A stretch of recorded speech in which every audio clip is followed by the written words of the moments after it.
the seated torso twist.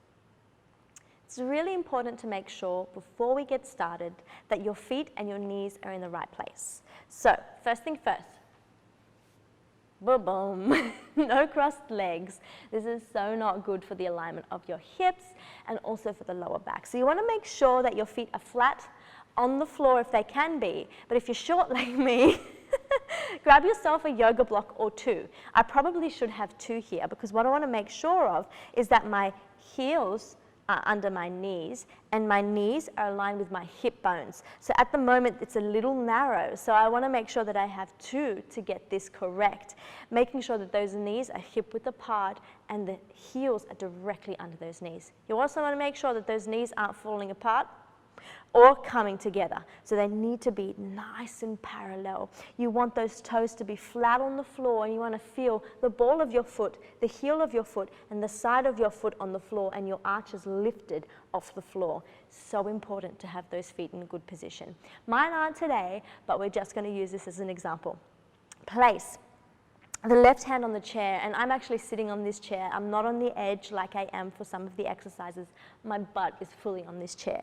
Hand on the chair, and then you take the opposite hand and you just literally reach over to the elbow or down to that hand. Now we're not going to twist a lot to see the back right now. We're going to start off small. I like to reach to my elbow because I feel that that does maintain a stretch through my torso and doesn't go down to that lumbar spine, which I'm trying to avoid right now. I want to stretch up the top of my, stretch the top of my back right now.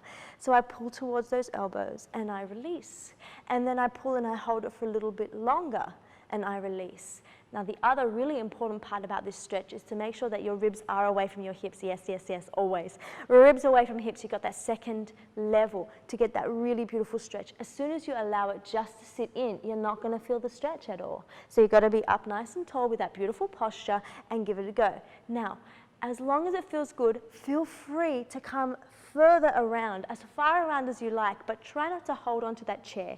You just want to pull, stretch, keep pulling actively with that arm. You'll feel the stretch. A lot of people may feel a little bit of a pain through their chest and through their underarm. Try not to pull through it too much then. What you want to do is pull out rather than back. Pull out and allow that back shoulder to move you back if that helps you. If not, if you feel better with that arm across your chest and pulling back, go for it. Otherwise, if you're like me, pull out and allow that back shoulder to pull back in opposition from this shoulder, which is pulling that way. And you can do that on both sides. Now, you can see I'm doing this sitting down, so if you're in the office and you're feeling a little bit of pain through that top of your back here and a little bit niggly through the bottom of the neck there, go for it. Really give this a go, yeah?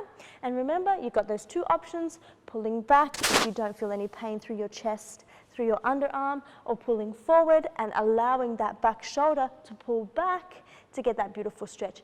In that case, you'll feel it down the side of your body as well as in your top of your back here.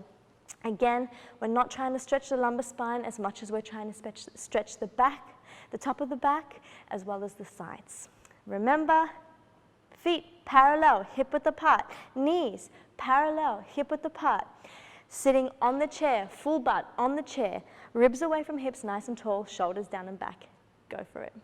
Enjoy that stretch.